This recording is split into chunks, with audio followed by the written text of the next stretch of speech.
자, 임마누엘 하나님이, 자, 한 번 더 임마누엘 하나님이, 자, 거침없이, 자, 거침없이, 유민 오늘 컨디션 좋아요. 아주 좋아요. 한 번 더 임마누엘 하나님이. 자, 여러분 시험 내일부터 시험이고, 자, 인천 하늘쌤 7월 7일부터 시험인가요?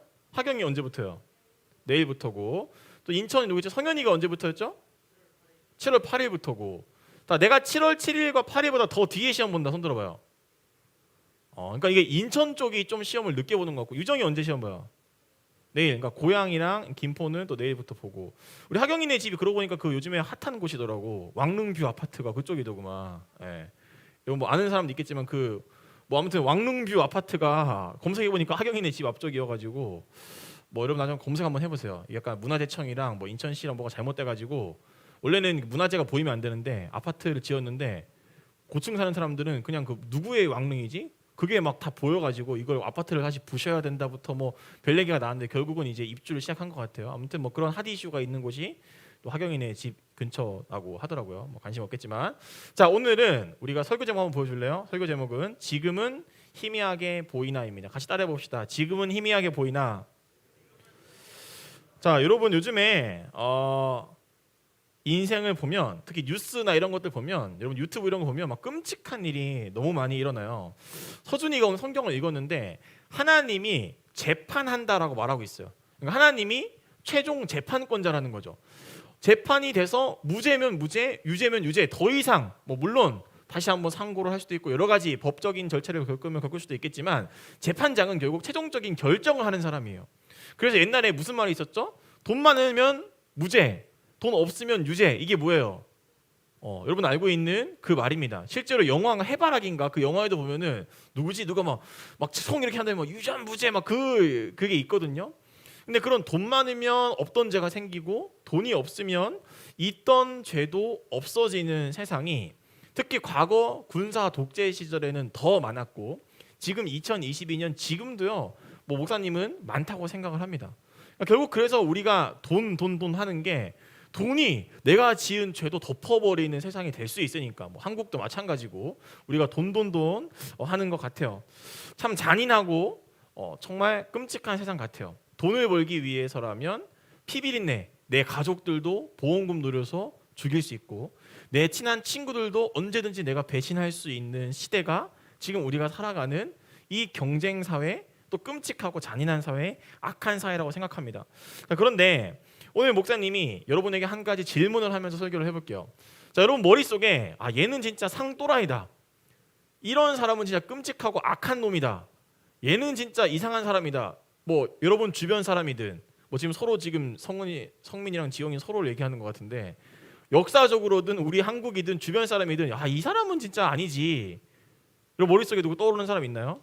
아마 이 중에서 이제 우리 2번을 찍으신 분들은 이제 이재명이나 문재인이 떠오를 테고 1번을 찍으신 분들은 이제 윤석열이나 김건희가 떠오르겠죠. 근데 목사님은 진짜 이 사람은 또라이다, 악하다라고 할 때 목사님은 한 명 떠오르는 사람이 있어요. 히틀러가 떠올라요. 히틀러 떠오르는 사람 손 들어봐요. 하영이 히틀러 떠올라요. 이제 이번 주에 세계사 시험 보는 친구도 있을 수 있는데 여러분 히틀러는 목사님이 진짜 또라이라고 생각하는 게 뭐 여러분도 알다시피 히틀러가 어느 나라 사람이에요? 독일 사람이에요. 그렇죠. 독일 사람인데 어디서 태어났죠? 오스트리아에서 태어났죠. 얘는 오스트리아에서 태어났는데 독일 빠순이었어. 독일을 너무 좋아했어. 그래서 독일로 가서 1차 세계대전에 독일군으로 참전을 해요. 히틀러가 막 진짜 오지게 막 사람들 막 죽이고 하고 있는데 안 되니까 독가스를 살포한 거야. 히틀러가 독가스를 먹고 죽을 뻔했어요. 실제로 많은 사람들이 독가스 때문에 히틀러 주변 사람들이 죽었어요. 근데 그렇게 자기가 고통당한 그 독가스를 얘가 언제 활용해? 2차 세계대전을 자기가 독일 총독이 되고 나서 유대인들을 죽일 때 독가스 그때 개 힘들었는데 니네 다 뒤졌다. 유대인들 다 죽여. 독가스로 다 죽이죠. 그게 어디예요? 아우슈비츠라는 강제 노동 수용소에서 무려 600만 명의 사람을 히틀러가 죽여버립니다.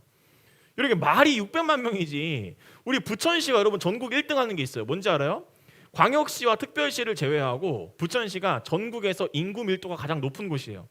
그러니까 도시는 조그만데 사람은 엄청 많이 사는 게 1등이 부천이라는 거죠. 자, 그런데 지금 부천시가 81만에서 82만이에요. 인천시가 몇 명 될까? 한 200만 되나? 그러니까 아무튼 부천, 인천 다 죽이고 수원 죽이고 화성 정도 죽이면 600만 정도 날아갈 것 같아요. 히틀러가 유대인이라는 민족 600만을 독가스로 죽입니다. 왜? 유대인은 사람이 아니야. 그 유대인이라는 것에 대한 굉장히 분노를 느끼고 있었죠. 여러분들이 나중에 기회가 되면 유튜브에다가 뭐 햄지 뭐 이런 먹방 이런 거 그만 보고 유튜브에다가 한번 아우슈비츠 수용소로 검색만 해봐요. 그럼 그게 그때 얼마나 끔찍하게 이 세상에 진짜 한 명의 또라이 같은 리더가 수백만 명의 사람을 죽였는지 적나라하게 사진과 영상들이 다 있습니다. 히틀러는 진짜 또라이 같다는 생각을 목사님이 많이 하게 됐어요. 여러분, 근데 히틀러만 악한 사람일까요? 또 어떤 악한 사람이 있을까요? 우리나라로 따지면 뭐 여러 가지 악한 사람이 있겠지만 우리나라 사람 말하지 않겠어요. 1920년도에 이 일본에서 어떤 끔찍한 사건이 하나 발생합니다. 여러분 혹시 1923년 9월 1일에 무슨 일이 일어났는지 아는 사람?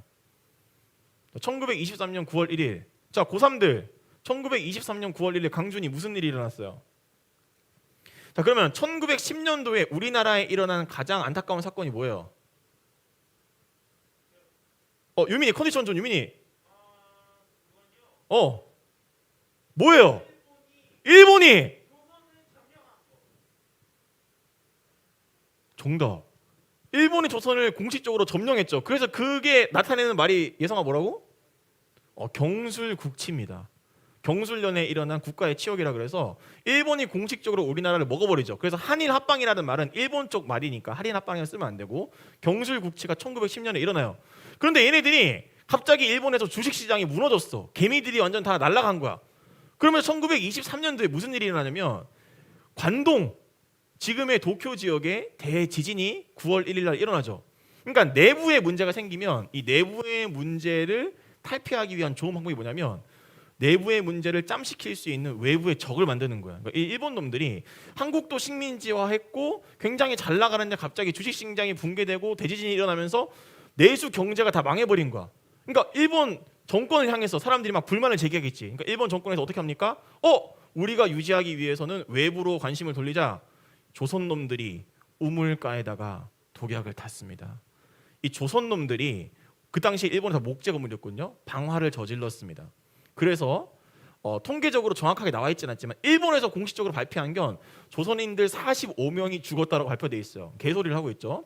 수만 명이 도쿄 대지진, 관동 대지진 때 학살을 당합니다. 일본에서 한국 사람들을 죽여요. 왜? 그렇게 되므로 이 적의 자기들에 대한 그 문제를 조선인으로 돌리는 거죠. 목사님이 오사카에 여행을 간 적이 있는데 오사카에서 목사님 아내가 그릇을 좋아해서 그릇 도톤보리 쪽에 있는 그릇 시장에 갔어요. 그릇 가가지고 이제 목사님 한국말 잘 모르니까 그냥 아리마스까 이게 뭐뭐 있습니까 이런 거니까 그냥 이거 아리마스까 이렇게 물어보고 다녔거든요. 근데 내 귀에서 내 귀를 의심하는 말이 들렸어요. 조센징이란 말이 들려요. 우리나라를 치면 일본인 보고 쪽발이 새끼 이 말을 들은 거죠 내가. 조센징? 보니까 약간 나이가 지긋한 아줌마야. 너 뭐라고 말했냐? 조센징이라고 했다. 근데 그때 오사카에서 한참 혐한이 많이 있었어요. 어떤 사람들이 막 오사카 한국인을 막 때리고 가고 이런 일이 많이 있어가지고 이거 미쳤네? 이래가지고 내가 이제 뭐 일본말이 안 되니까 싸울 순 없고 블로그에 내가 글을 올렸지.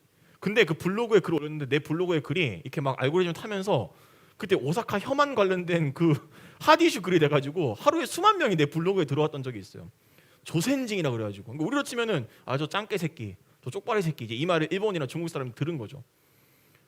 여러분 일본에 대해서 목사님이 되게 좋아하긴 하지만 여행 갈 땐 좋아요. 그런데 역사적으로 봤을 때 너무 악해요. 그러니까 나는 일본을 역사로만 봤을 때는 정말 너무 끔찍하게 생각을 합니다. 왜냐? 우리나라 사람들을 얼마나 많이 괴롭혔습니까? 악해요. 자, 그런데 오늘 성경 본문에서 뭐라고 말하고 있냐면 하나님이 이 세상을 뭐 한대요? 재판한대요. 재판한다는 말은 무슨 말이냐면 악하고 잘못된 것들에 대해서 지금은 그 사람들이 최고의 재판관인 것처럼 보이지만 사실은 진짜 재판관이 있대요. 그게 누구냐면 하나님이에요. 여러분 보세요. 여러분이 살아가는 세상이 굉장히 악할 수 있고 여러분에 대해 이렇게 규정할 수도 있어요. 여러분을 막 나무랄 수도 있고 여러분의 인생을 짓밟을 수도 있어요. 여러분들에 대해서 판단하고 재판해요.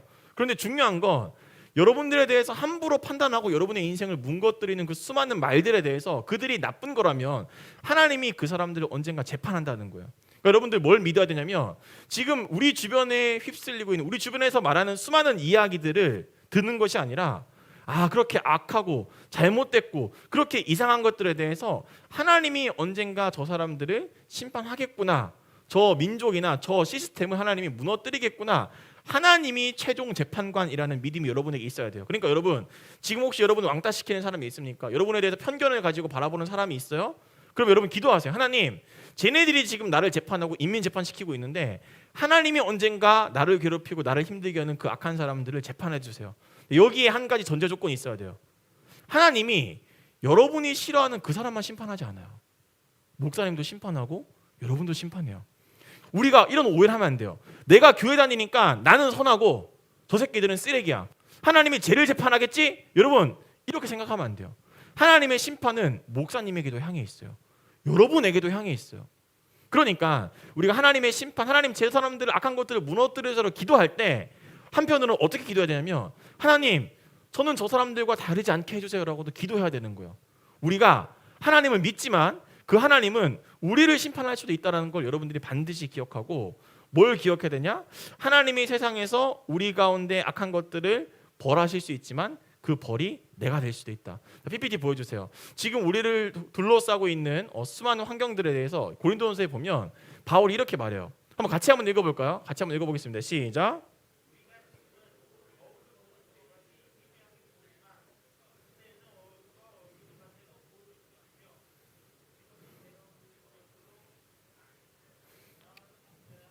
자, 쉽게 말하면 지금은 희미하지만 언젠가 맑게 보인대요. 지금은 부분적으로 보지만 언젠가 완전하게 알게 될 거예요. 그 말이 무슨 말이에요? 지금은 세상에서 세상이 말하는 게 이기는 것 같아서 내 인생이 희미해 보여요.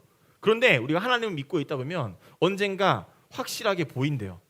지금은 내가 부분적으로 알고 있어요. 세상은 너 그거밖에 준비 안 했냐? 그것도 몰라? 이거밖에 안 모아놨어? 미래에 뭐 하려고 그래? 여러 가지 편견들과 시선들로 우리를 바라보지만 언젠가 우리가 하나님의 때가 되면, 하나님 잘 믿고 있으면 부분적인 거에서 우리가 완전하게 보이게 된다는 거예요. 여러분, 지금은 내 인생이 희미해 보일 수 있어요. 왜냐? 세상에서 하는 수많은 말들이 나를 판단하고, 그 판단은 너 유죄, 공부 그거밖에 안 했어, 그거밖에 돈도 안 모아놨어, 그거밖에 비전도 없어, 너 키도 작아, 얼굴도 못생겼어, 가진 것도 없고 엄마 아빠가 그래 등등 우리를 판단하는 것들이 우리를 억눌러요.